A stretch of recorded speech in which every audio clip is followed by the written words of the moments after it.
So this is the power of Krishna's flute.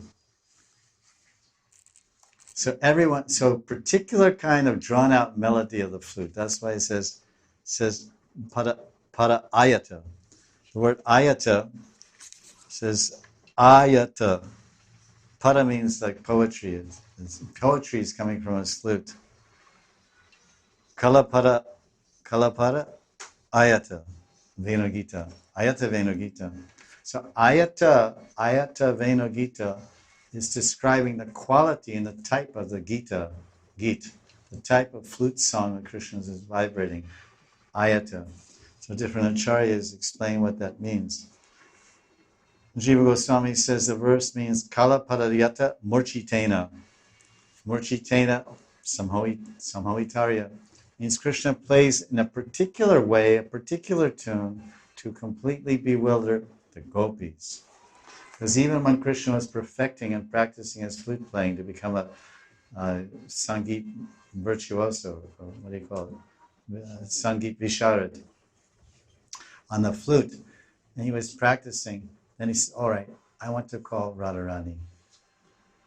Because I've never met her, I'm going to try to see it, because I don't know where she is, I don't know what she's doing, but I'm going to call her to this well, to this mitai kua, this Sweetwater well.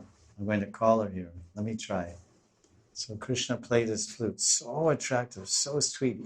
He put his whole heart into it. Like some people say, the teacher will say, oh, when you're dancing, put your heart into it. You're just dancing mechanically. There's no bhav, there's no feeling. You have to mix your heart in. It's not just this step and this mudra and that mudra, and this glance and that glance.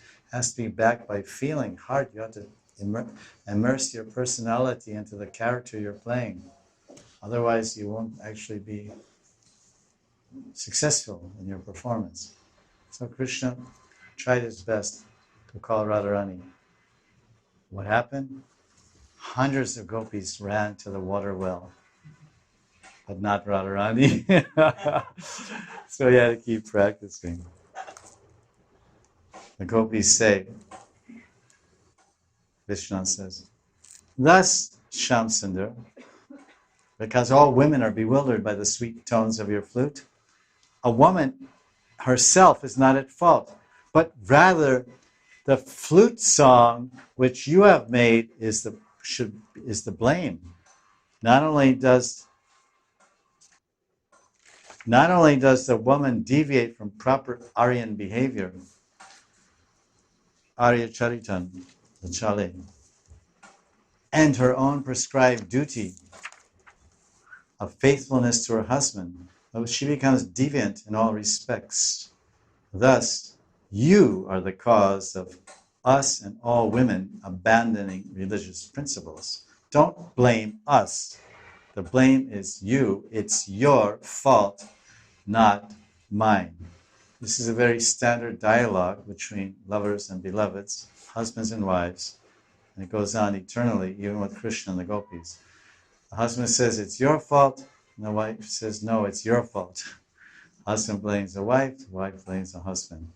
So it goes on there also. Not only do you have the bad quality of destroying our dharma, but your beautiful form enchants all the people in both the spiritual material worlds and destroys their dharma as well. This is no one's fault except yours.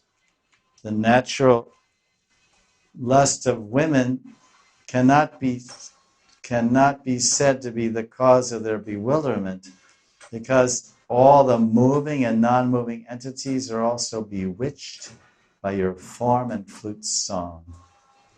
What more can we say about this, Sham? Even the most expert knowers of the truth are astonished by your fabulous flute song and gorgeous divine form.